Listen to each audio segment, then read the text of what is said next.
Alam nyo ba na ang authentic sapin-sapin ay hindi ini-steam? Yes, kaya naman po ituturo sa inyo ngayon yan ang inyo pong Mommy Loves. Dahil nga po authentic recipe yung gusto kong malaman nyo, at the same time nais pong mapatikman sa inyo ng inyong Mommy Loves, sa mga hindi pa po nakakatikim nito or doon po sa mga nakakamiss, magpapagiling po tayo mismo rito ng atin pong bigas. Para ma-achieve yung gusto po nating kunat, dalawang klasing bigas yung ating gagamitin, malagkit na bigas at yun pong ating regular na bigas. Make sure lang po na pipiliin nyo po yung maalsa. Then after po natin itong mahugasang mabuti, ibababad lang po natin overnight. Sa dami po ng tubig na pambabad, wala na po itong sukat. Ang importante lang po, lampas-lampas po ito sa pinakabigas. Hindi na po ito kailangan pang ilagay sa ref, takpan lang pong mabuti, hindi naman po ito basta-basta nasisira. Binababad po natin yung ating bigas sa dalawang kadahilanan. Una, para lumambot na nga po ito at madali nang gilingin. Pangalawa, para medyo umalsa na rin po ito. Then, kinabukasan, i-drain po natin yung tubig. Pwede po natin itong hugasan uli ng isang beses. Then, lalagyan po natin ng malinis na tubig.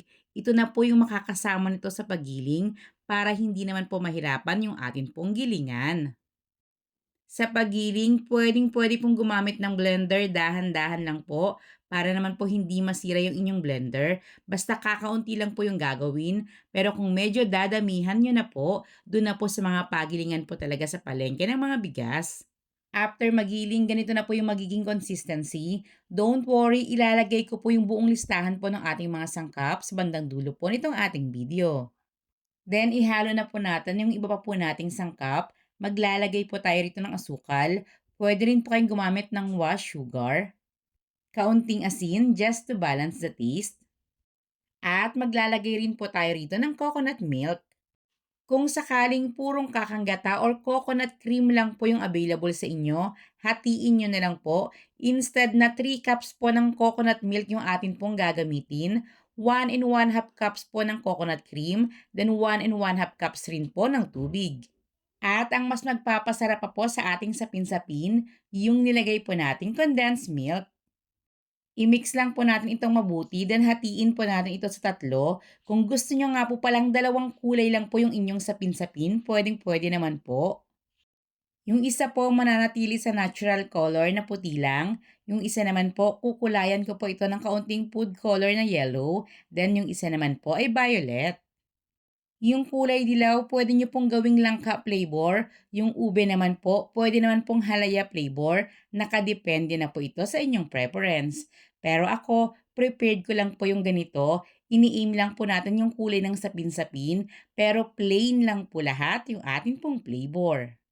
At ang traditional way ng pagluluto nito, yes, katulad po nung nakikita nyo, niluluto lang po ito sa kawali. Pwedeng-pwede rin po sa kaldero or kaserola.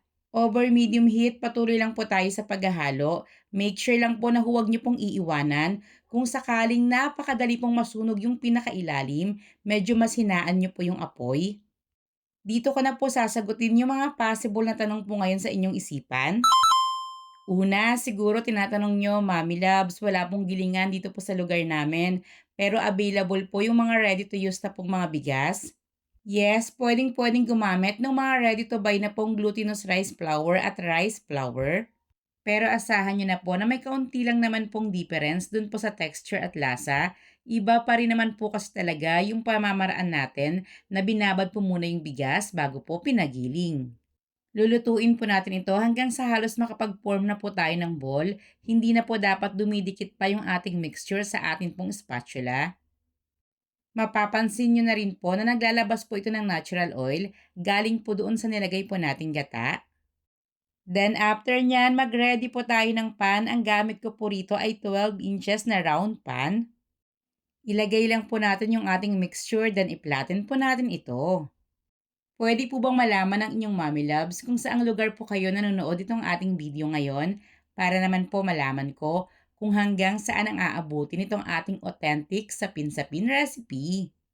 Huwag nga rin po pala nating kalimutan na i-grease po nating mabuti yung ating pong pan para hindi po tayo mahirapan sa pag-unmold nito. Next, yung ating color yellow naman po, same pan pa rin po yung ginamit ko para naman po hindi magreklamo yung ating tagahugas dito. Possible niyong pangalawang katanungan, Mami Love, sa paano po yan? Regular na kaldero at kaserola lang po yung available sa amin. Baka po maganda lang po yung pagkakaluto nyo dahil non-stick pan po yung gamit nyo. May technique po tayo dyan. Kapag namuo na po itong ating mixture, mas mapapansin ninyo na nagiging mas malagkit po ito. Mag-ready lang po tayo ng oil na nanggaling po doon sa latik. Maglagay po tayo ng 2 hanggang 3 kutsara. Hanggang sa makita nyo po na hindi na po dumidikit yung atin pong mixture doon po sa sandok or sanship po na ating gagamitin. Don't worry, hindi po makakaapekto yung langis po na nanggaling po sa ating latik kapag naglagay po tayo rito po sa ating mixture. Tutulong lang po ito para mas maglabas na po ng oil yung atin pong gata na hinalo naman po natin sa ating mixture at tutulong rin po ito para mas madali po tayo sa pagluluto. Sa lahat ng kulay nakita niyo naman po, same lang po yung pamamaraan natin ng pagluluto at pinagpapatong-patong lang po natin ito dun po sa atin pong pan. Huwag mahihiyang magtanong, just comment down below. Lagi pong handang mag-share ang inyong Mommy Loves ng aking idea at para po mag-guide ko po kayo para pareho po tayo ng maging outcome.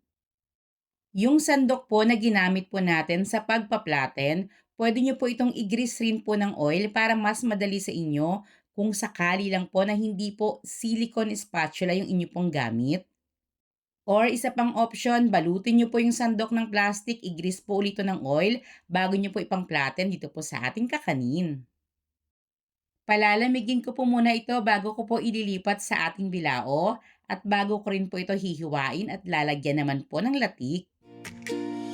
Mix and cook, cooking made easy as 1, 2, 3. Sa kusina may kwento, si Mami Labs ang bida. Lutong bahay o pang negosyo, lahat kayang-kaya. Kakanin, ulam, dessert na masarap. Pinadali ni Mami Labs kahit medyo mahirap. Tinuturuan ka, bawat hakbang talaga. Simpleng luto, ginagawang masaya. Kaya kung gusto mong matutong magluto, panoorin lang, siguradong ganado.